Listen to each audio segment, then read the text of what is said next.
Stay here and head downstairs for the Macri Coaches Show with assistant coach Curtis Pereverzoff. And Curtis, we were just talking to Lyndon Lakovich. Any kind of agreed? I mean, this was another winnable game for the Moose Jaw Warriors in this stretch. I mean, you do a lot of things well. How hard is it as coaches to make sure that frustration doesn't sink in?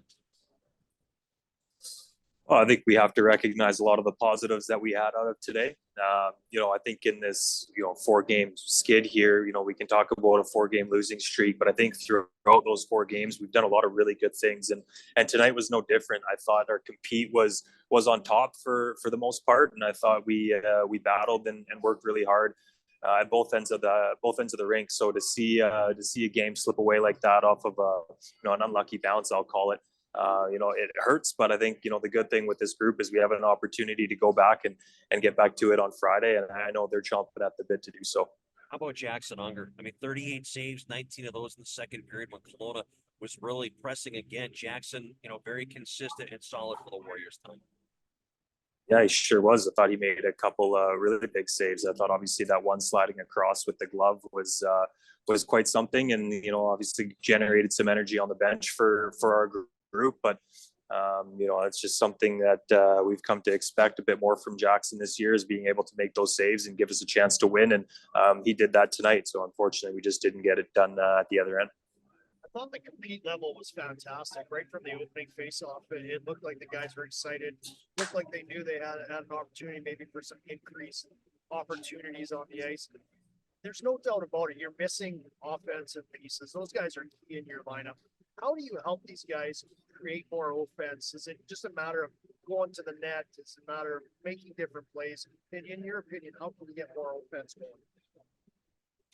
Yeah, you know what? I think it starts from just making simple plays. I thought, our group did a really good job of maintaining offensive pressure and ozone time. I thought that we might have looked for a cute play to open up or something that was a little bit more open to open up as opposed to just putting pucks towards the net and crashing and banging. And I think for a group like this, now especially a young group that we have right now in the lineup is not to overcomplicate the process and playoff shots. We talk about it a lot, just getting pucks slow to high and then getting in front of the net. And I thought, we had moments where we did that tonight, and I thought we could have done a better job at that.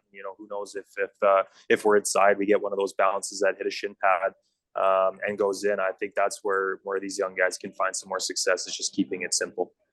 I just want to look at the coach's perspective now. We talked about it enough.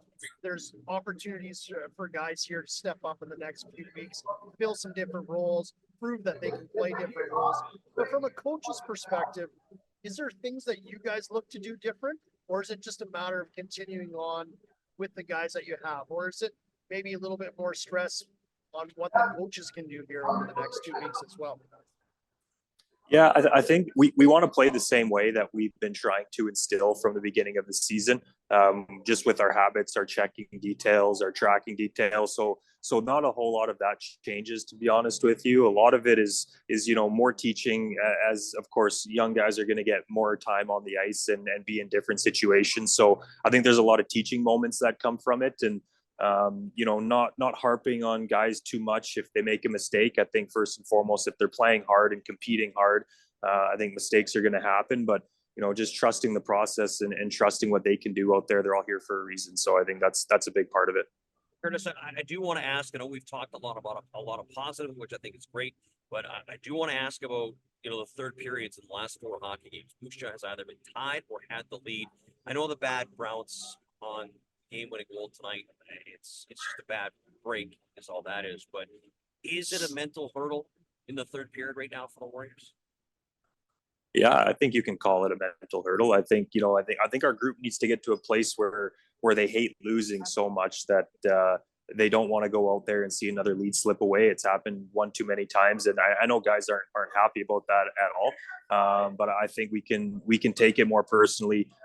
We can be a little bit more I guess pissed off to lose games and continue to go out there and play for a win. So I have nothing but confidence in this group to be able to do that, and I know they'll bounce back. Macri Coaches Show, the assistant coach Curtis Pereverzoff. Appreciate the time, Curtis. Good luck as you guys prepare for Friday's game against the Kamloops Blazers. Okay, thank you guys.